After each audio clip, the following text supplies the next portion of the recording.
You're watching Community Conversations, a ConcordTV production.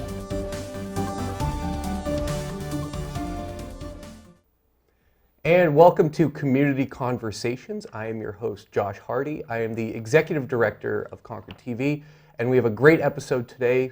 With me, I'm happy to have Tim Grotheer, who's the Board Chair of Capital Region Food Program, and Maria Manus Painchaud, who's the Chair of the Holiday Food Basket Project.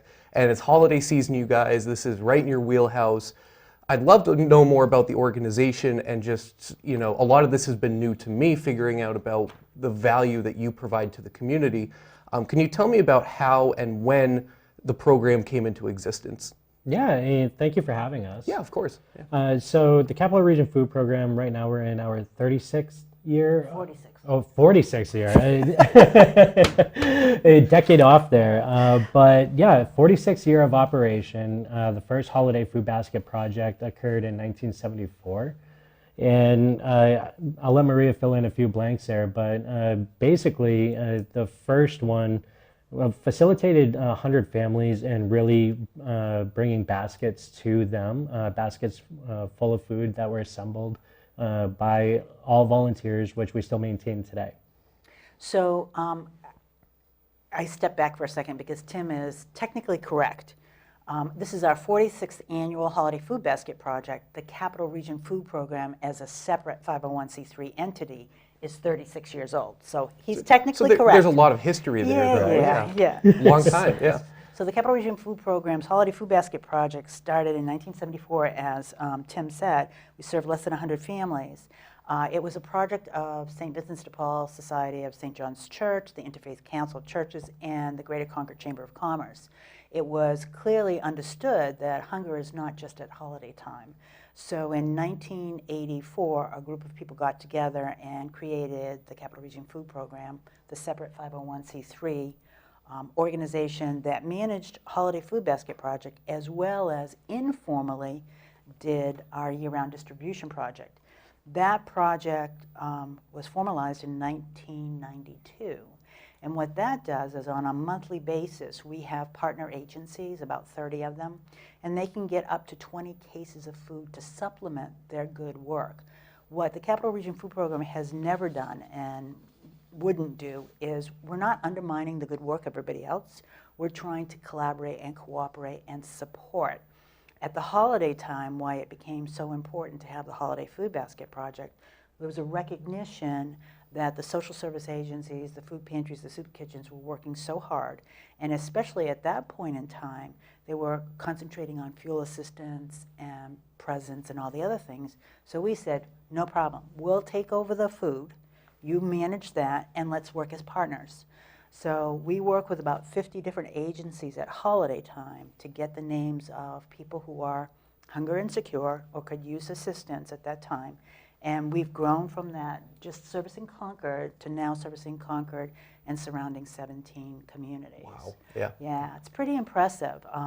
The fact that this is all done by volunteers, I mean, Tim has been actively involved for a long time, but you go into the National Guard Armory, and the day before it starts, there's nothing on the floor. Then all of a sudden, you've got cases and cases of food, donated food, boxes, the whole 9 yards, and you're like, oh my gosh, you ever gonna get this done? It's a just-in-time operation. We get it done in 5 days, and then we start distributing. So we're there the day before, setting up, and then the day after Christmas, we clean up, and it looks like we never were there. So it's entirely volunteer-driven for the whole operation? Yes. 100%. And what is it like? I mean, obviously ConcordTV is a nonprofit. We do have staff that kind of coordinate everything, and we have volunteers, but what is it like running an organization or being part of an organization that's entirely volunteer-driven? What is that process like in terms of getting volunteers and coordinating and making that happen? We're kind of chuckling a bit, purely because it really is a lot of relationship management, a lot of strategic initiatives to ensure the stability of the organization when it is 100% volunteer, because there's a lot of behind the scenes stuff, if you will, that goes on that is also 100% volunteer. And if you don't have realistic expectations set forth of the volunteers, then you tend to lose some of that. but even to the effect of the volunteers that come to the Holiday Food Basket Project.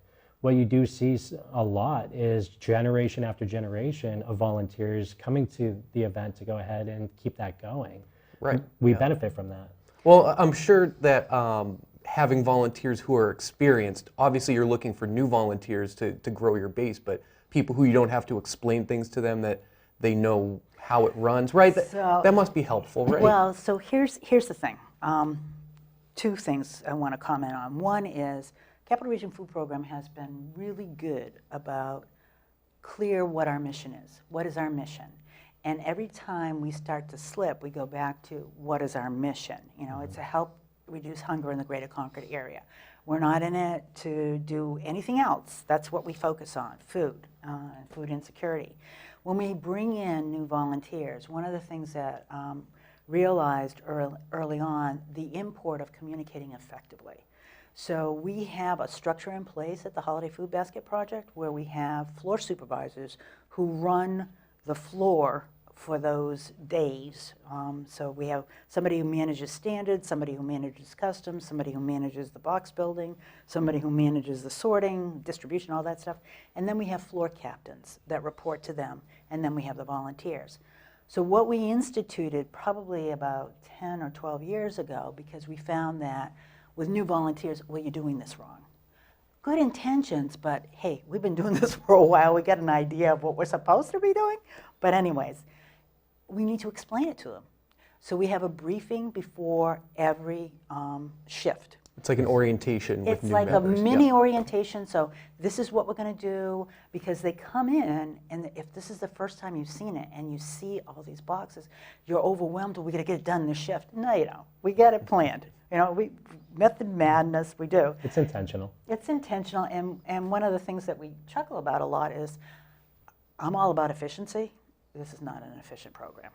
It's not, on purpose, because this program allows 1,000 volunteers the opportunity to get back to their community. Could we get this done in 4 days, soup to nuts and delivery? Absolutely. We don't. We spread it out because we recognize the value it has for the community. And also, one of the things that Tim talked about are the generations. We have cross-generational. We have young children, young adults, and elders working side by each. I think sometimes we lose that opportunity in other events during, you know, our work day or school day or whatever. So it helps that opportunity to talk to people in a way that you don't have to use a cell phone. That interpersonal communication, gosh. right? Yeah. Big difference, huh? Yeah. For sure. Yeah. And so what are some of the, to kind of move the discussion along, what are some of the volunteer groups? Like, what are some examples? I mean, do you have Boy Scouts? Do you have like key clubs? Do you have, what are some of the types of groups?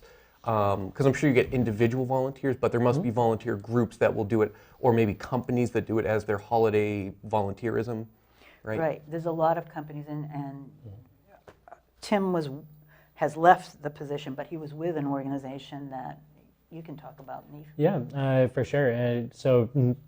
NEEF was one of the organizations, and they still continue to this day after I have moved on from the organization. But to that effect, there are organizations around the area that will band together their employee base to go ahead and come to the Holiday Food Basket Project to volunteer.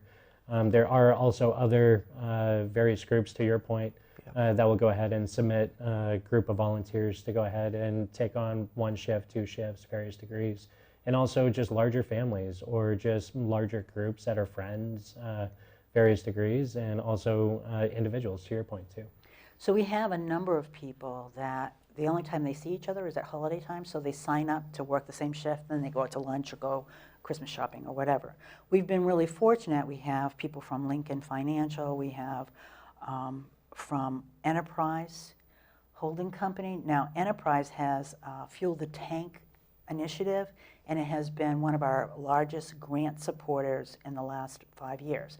And they bring their corporate people up to volunteer and see this because they want to make sure that what they're contributing to is really making a difference. And it's in alignment with what their mission is. Absolutely. But we see that with a lot of, we have high school students, we have National Honor Societies, we have the Key Clubs, the Kiwanis, the Rotary, the whatever.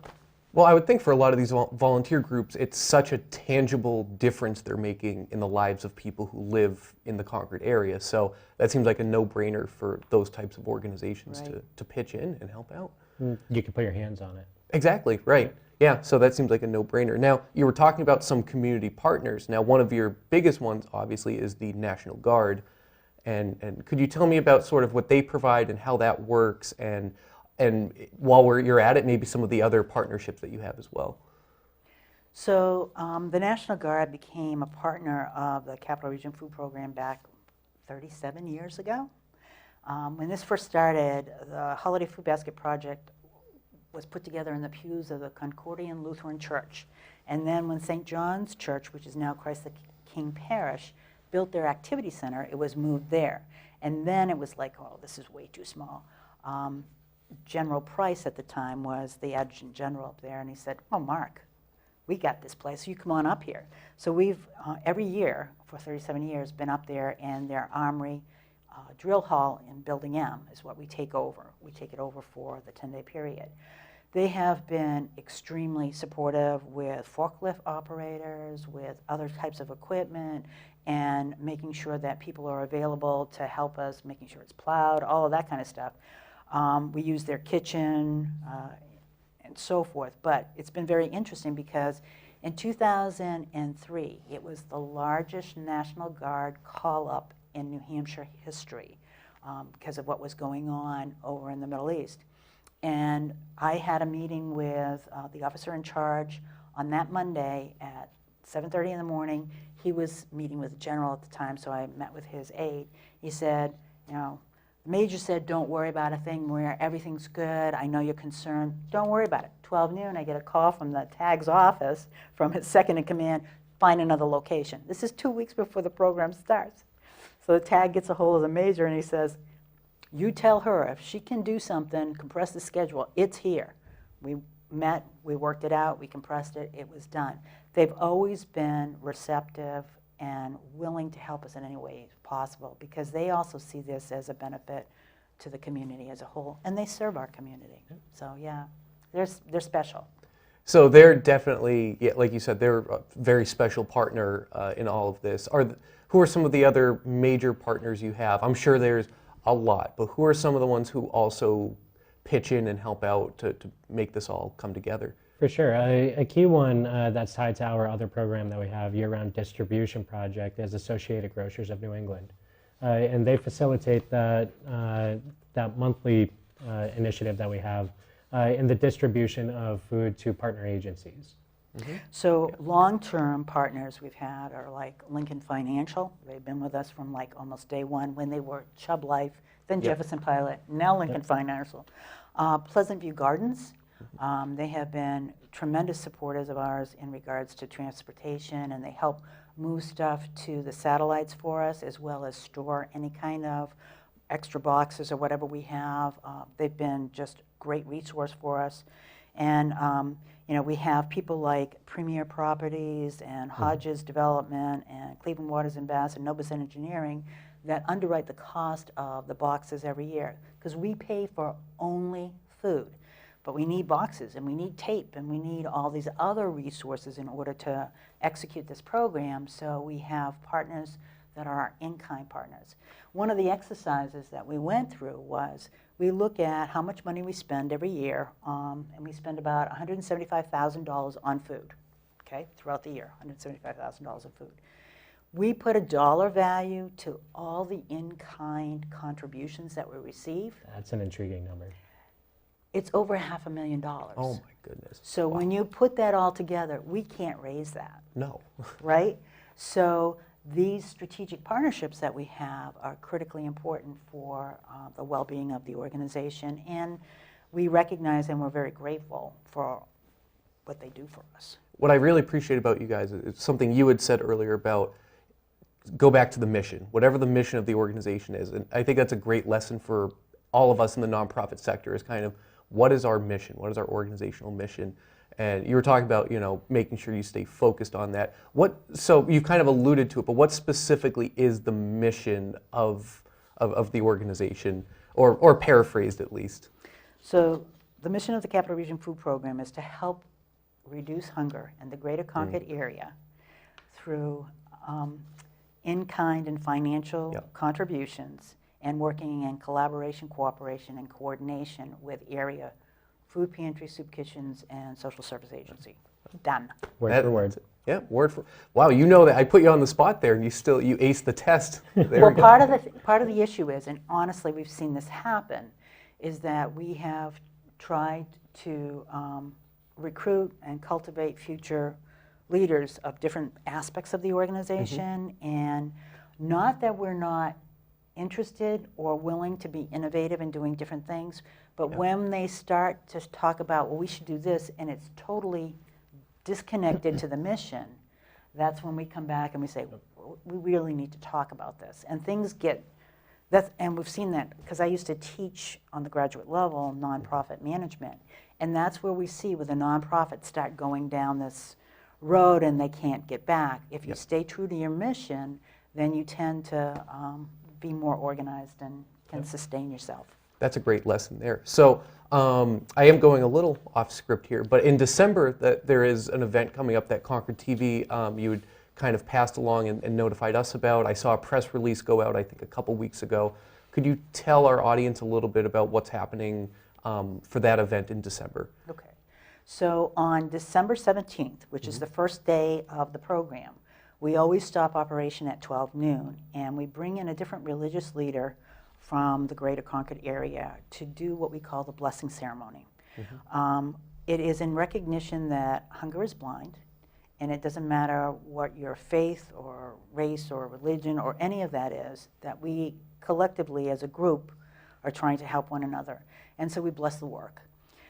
At the same time, we try and have dignitaries like the governor, the first lady, the mayor, other people, and we will be recognizing 2 volunteer heroes for the Capital Region Food Program this year, longtime volunteers and their contributions, and we do that during that ceremony. But it makes us stop and pause and think about what are we doing and how are we helping others, and what does it really mean? I put a canned good in that box. It's not that I put a canned good in that box. It means that I'm helping somebody make sure that they have something to eat. And we've had the opportunity to go to schools, especially elementary school. I love going to the Canterbury Elementary School and speaking to the classes and talking about the import of food and fueling their bodies and their minds and all of that kind of stuff. So the blessing ceremony has been something that's been an occurrence every year since the start of this, and just gives us time to say thank you. And to Maria's point, it really is impactful, because it really does give you that opportunity to realize the impact that you're providing, and remove you from all of the different daily constraints, I guess, that you're feeling or anyone else may be feeling. So that's back to your point about talking to kids. How do kids, when you've kind of explained the program or talked to them, what's sort of their response level to what you talk to them about when it comes? What's real important when you're talking, whatever your audience is to try and get into their minds and what they do. So if I'm talking to kindergartners and first graders, I'm putting it in the context of, have you ever been hungry? What happens when you're hungry? And we talk about that and how you can't focus and all of that. And then when you're talking with the older kids, we talk about the well-being and the bone density and the growth and all of that and learning.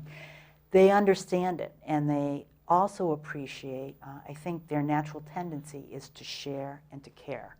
And so having that opportunity to talk to them and showing them that, no, it's not just giving us a canned good, it's you're caring and sharing. Right. So that's important. So pretty much anyone in the community, regardless of their age or their background, they can pitch in and help out and support.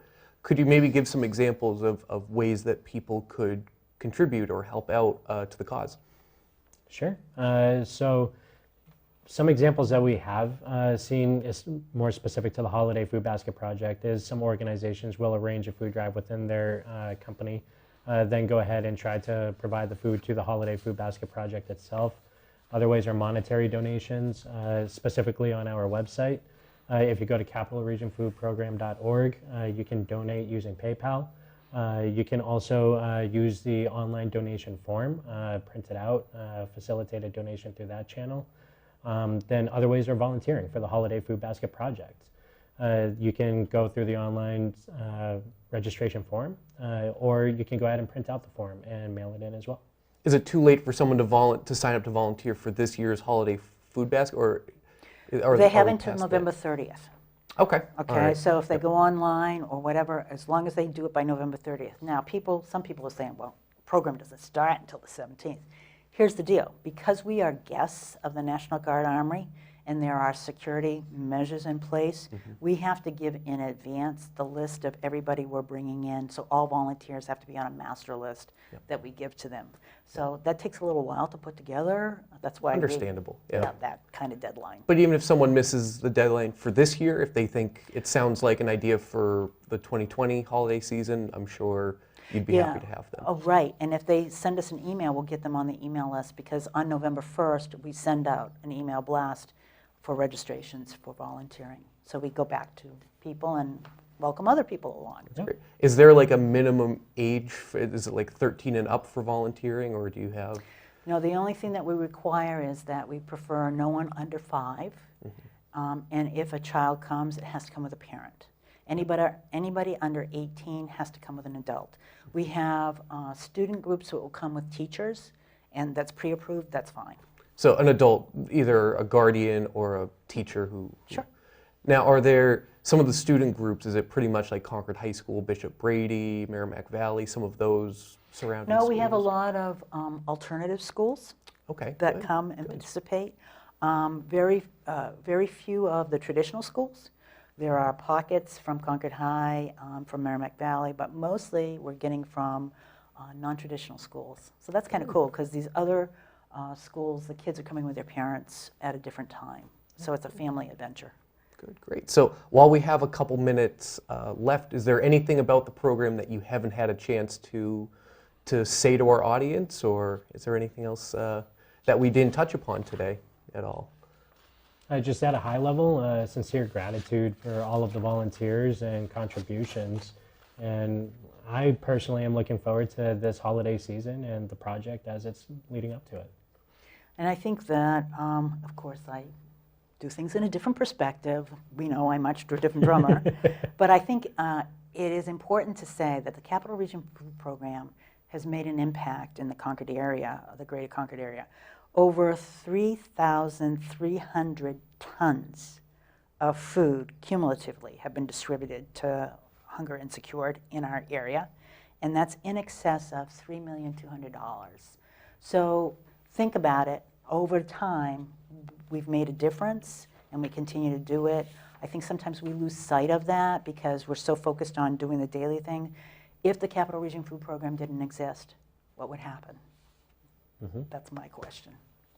And that's the big question right there. And you want to provide, I think what you guys just did and what you've done is providing numbers and providing the quantitative value of, and again, another good lesson for any nonprofit who may be watching this is it's important to show your value in terms of, like you just said, the financial and how much food. I mean, that just blew me away, you just saying that right there.